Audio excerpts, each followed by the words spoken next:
Charitable trust खोले हो क्या? ये जो गद्दी पे बैठ के कह रहे हैं कि अंबेडकर एक फैशन हो गया है, ये इनकी भाषा है। बाबा जी का ये अपमान नहीं सहेगा हिंदुस्तान। बाबा भीमराव अंबेडकर जैसी शख्सियत पे वो एक टोंट कस रहे हैं, ये हिंदुस्तान नहीं सहेगा। बीजेपी झूठ बोल रही है, झूठ बोलती है और हिंदुस्तान बाबा जी का अपमान नहीं सहेंगे। नमस्कार, सोपीएम दिल्ली देख रहे हैं आप। मैं हूं आपके साथ शाहीन खान। गृह मंत्री अमित शाह के बयान के बाद से सियासत पूरी तरीके से गर्माती जा रही है। माफी की मांग की जा रही है, इस्तीफे की मांग की जा रही है, और स्थिति ऐसी हो जाती है कि खुद गृह मंत्री को प्रेस कॉन्फ्रेंस करके सफाई देनी पड़ जाती है और कहना पड़ जाता है कि मेरे बयान को कांग्रेस तोड़ मरोड़ करार। आप पीछे देख सकते हैं, तमाम लोग प्रदर्शन करने पहुंच रहे हैं। यहाँ पर हम पहले नारेबाजी, तो देखिए नारेबाजी लग रही है, जय भीम जय भीम। सर, आप ही से शुरुआत कर लेती हूँ। पूरा प्ले कार्ड लेकर के आप घूम रहे हैं, दलितों का अपमान नहीं सहेगा हिंदुस्तान। कहाँ हो गया दलितों का अपमान? आप देखिए, वो जो अपने अमित शाह जी ने जो ये अब शब्द बोले हैं बाबा भीमराव अम्बेडकर जी के बारे में, इसको हिंदुस्तान अब नहीं सहेगा। जितना भी दलित भाई हैं वो और हम उनके साथ हैं, और उनकी लड़ाई लड़ने के लिए हम तत्पर हैं। और हमारे श्री देवेंद्र यादव जी और राहुल गांधी जी, उनके उसमें हम सब आज श्री हमारे जो अंबेडकर जी हैं उनकी लड़ाई लड़ने के लिए आप मान किया। ये का फैशन बना दिया है विपक्ष ने, जब देखो अंबेडकर अंबेडकर करते हैं, तब भगवान का नाम ले लिया करो। अरे ये अंट संट बोलेंगे, कुछ भी बोलते हैं। अपमान क्यों नहीं हुआ है? अपमान ये मनुस्मृति का जो ये लिखा हुआ है वही वो बोल रहे हैं कल, जबकि अब जो भी जितना भी दलित है इस अपमान को नहीं सहेगा, कभी अपमान को नहीं सहेगा। इधर आ जाते हैं सर, बहुत पीछे से आप बोल रहे हैं, क्या कहेंगे, कैसे देख रहे हैं अमित शाह के बयान? अमित शाह जी ने जो कल 2 दिन पहले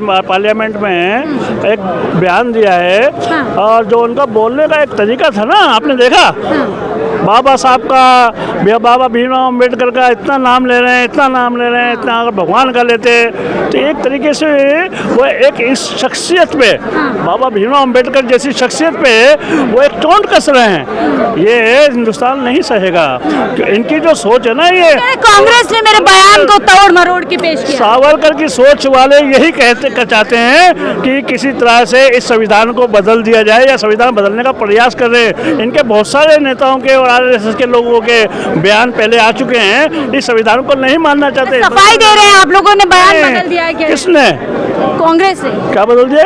तोड़ मरोड़ दिया है बयान को। नहीं, तुम वो कहाँ से दिया? वो आप वीडियो देख लीजिए, 11 सेकंड की क्लिप देखिए आप, उसमें है या नहीं है? हमको झूठ बोल रहे हैं तो बताइए आप। अमित शाह के बचाव में प्रधानमंत्री मोदी जी उतर आए, ट्विटर पे ट्विटर कर रहे हैं, कह रहे कांग्रेस अपनी पुरानी रणनीति कर रही है, बयानों को बदल कर बदनाम कर रही है बीजेपी को। बीजेपी झूठी पार्टी है। कैसे झूठी? झूठी बोलती रहती है। काम तो कुछ करना नहीं है उनको, कभी संविधान में बात करनी है, कभी हिंदू मुसलमान को लड़वाना है, काम कोई काम नहीं करना, काम तो कोई करती नहीं है। अपमान कैसे कर दिया बाबा जी का? गलत सब संसद में बोलना चाहिए, वो संसद में मंदिर बता, गलत क्या है इसके अंदर? जो भी बोला है उन्होंने गलत। विपक्षी दल जब देखो अंबेडकर अंबेडकर करते रहते हैं। अंबेडकर हमारे संविधान को कैसे बदल दोगे आप? उन्होंने संविधान बनाया। जी, आप क्या कहेंगे सर? कैसे बिल्कुल गलत वक्तव्य दिया अमित शाह जी ने। और ये दलितों का ही नहीं, पूरे देश के एक बुजुर्गों का भी ये जो हमारे उनका देवता का अपमान किया है, बिल्कुल नहीं सहेंगे। कांग्रेस ने बयान बदल दिया है। नहीं, कांग्रेस कोई बयान नहीं बदलती। जिस बीजेपी ने हमारी वोटों का इस्तेमाल करके हमें गुमराह करके ये आज हमारा अत्याचार अन्याय करे, हमारे साथ अन्याय कर रहे। देखिए बाबा की तस्वीर लेकर के पहुंच गए, क्या कुछ कहेंगे, क्यों तस्वीर आज उठानी पड़ी? बाबा जी का ये अपमान नहीं सहेगा हिंदुस्तान। क्या अपमान कर दिया बताएं? अपमान नहीं है, जिस तरीके से अमित शाह ने पार्लियामेंट के तरह इस तरीके का लैंग्वेज यूज कर रहा है। मैं यही पूछना चाह रहा हूँ, जिन्होंने संविधान लिखा हिंदुस्तान का, उनके बारे में आप इस तरीके का राजनीति अपनी जगह, लेकिन इस तरीके से बोलना नहीं चाहिए। कांग्रेस ने बयान बदल दिया। कांग्रेस ने कोई बयान नहीं बदला है। आप फुटेज देखो पार्लियामेंट का, आपको पता लगेगा इन्होंने क्या बोला। राहुल गांधी कांग्रेस अपमान करते हैं बाबा अम्बेडकर बिल्कुल नहीं। राहुल गांधी कब बाबा जी का अपमान किया आप कभी बताइए। पुरस्कार नहीं दिया बाबा अम्बेडकर के बिल्कुल दिए, क्यों नहीं पुरस्कार दिए? सब बीजेपी कह रही है। नहीं नहीं, बीजेपी आपकी दाल नहीं गलने वाली है कह रहे हैं। बीजेपी झूठ बोल रही है, झूठ बोलती है। और हिंदुस्तान बाबा जी का अपमान नहीं सहेंगे। हाँ। ये हिंदुस्तान। चलिए, आप क्या कहेंगे? देखिए, लोग यहाँ पर उतर चुके हैं, तमाम कांग्रेसी हैं, नारेबाजी की जा रही है और साफ तौर पर कहा जा रहा है कि अपमान नहीं सही। क्या नाम है आपका? मैं राष्ट्रीय कोऑर्डिनेटर सुखबीर सिंह सैनी। वीर जी, क्या कहेंगे? अमित शाह ने अपने पैर पर कुल्हाड़ी मार ली, क्या इस तरीके का बयान? अपने पैर पर उन्होंने कुल्हाड़ी मारी है। कल जो कहा है अम्बेडकर, जो आप अम्बेडकर करते रहते हो, फैशन बन गया है। हाँ, फैशन बन गया है। और जो आप इसकी बजाय राम का नाम लेते तो पता नहीं कहाँ पहुँच जाते। अमित शाह जी कहाँ पहुँच जाना चाहते हैं हमें? तो सही तो कह रहे हैं। देखिए, उन्होंने श्री राम का नाम लिया, आज सत्ता में आ गए, तीसरी बार सत्ता में काबिज। अरे श्री राम, हम लोग क्या कहते हैं? हम सियापति रामचंद्र की जय। हम भी तो सियापति रामचंद्र की कहते हैं। हमारे में उसमें राम तो सभी के है ना, अकेले उनके तो नहीं ना। हम भी कहते हैं, हर आदमी कहता है सियापति रामचंद्र की जय।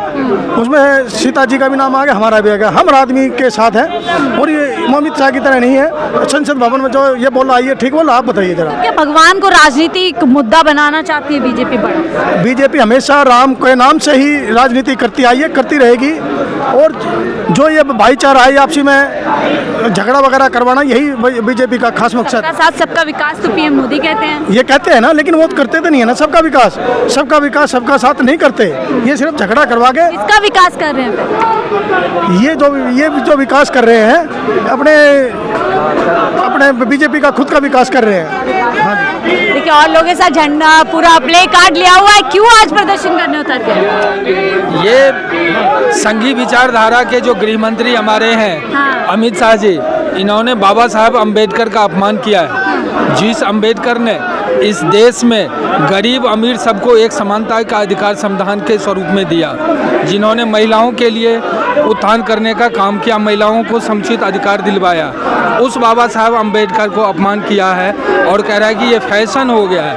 अरे फैशन हो गया, अम्बेडकर भी अब फैशन में आ गए हैं, जिन्होंने देश को इस तरह से नींव रखी। कहना चाहते थे कांग्रेस विपक्षी दल अपनी राजनीतिक रोटियां सेक रहे हैं अम्बेडकर। हाँ, तो कांग्रेस तो राजनीतिक पार्टी है ना, तो राजनीति नहीं सेकेगी तो क्या करेगी? मेरा ये कहना मतलब, आप मान रहे हैं? राजनीति से ही तो समाज का सेवा भी हुआ है। इस देश को आजादी भी तो राजनीति से ही मिली है। ये क्या कर रहे हैं वहाँ पे? चैरिटेबल ट्रस्ट खोले हो क्या? ये जो गद्दी पे बैठ के कर रहे हैं कि अम्बेडकर एक फैशन हो गया है, ये इनकी भाषा है।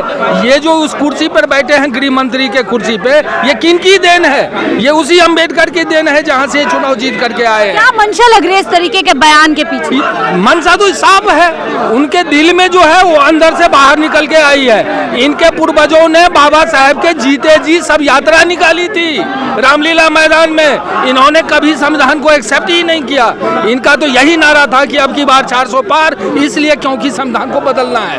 वो पेट से आपको भी सर ऐसा लगता है कि मंशा सामने आ गई बीजेपी की? बिल्कुल, देखिए जी, जब आदमी एक बार हड़बड़ाहट में ऐसा शब्द एकदम उनका निकल जाए तो उनकी मंशा साफ पता चलती है इससे कि वो दलित विरोधी हैं। बाबा साहब को भगवान मानने के लिए उन लोगों के लिए जिन्होंने संविधान रची था और जिन लोगों को शिक्षा और रोजगार मिला है, जिससे संविधान से लोग आज रोजी रोटी कमा रहे हैं, उनको आरक्षण मिला है, तो बाबा साहब की तो देन है, उनके लिए तो वो भगवान है। लेकिन उधर अमित शाह के साथ साथ पीएम मोदी खुद उधर गए हैं, ट्वीट कर रहे हैं, कह रहे कांग्रेस अपमान करती है बाबा अम्बेडकर का और इस तरीके से प्रोपेगेंडा सेट किया जा रहा है। देखिए, अब वो अपने आप को बचाने के लिए इस तरह के बयानबाजी कर रहे हैं ताकि अमित शाह का बचाव पक्ष में कर रहे हैं। अब वो आप जानते ही हैं क्यों कर रहे हैं, लेकिन दलितों के साथ तो ये उन्होंने अन्याय किया ही है ना, कि जो एक देश का जिसने संविधान बनाया, राष्ट्र निर्माण में अपने भागीदारी दी है, उस व्यक्ति के लिए ऐसे शब्दों का कहना, दलितों के लिए तो वो मसीहा भगवान सब। माफी मांगेंगे अमित शाह? बिल्कुल मांगनी चाहिए उनको। यदि मेरी माफी से कांग्रेस की दाल नहीं गलने वाली। बात माफी की, कांग्रेस की बात नहीं है यहाँ पर पूरे दलित समुदाय की बात है,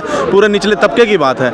ये बात उन्होंने कही है कि कांग्रेस के लिए नहीं कही है, ये बात उन लोगों के लिए कही है जो लोग दलित हैं, उनके लिए तो बाबा साहब मसीहा है ना भाई। हमारे लिए हमारे बाबा साहब सब कुछ हैं।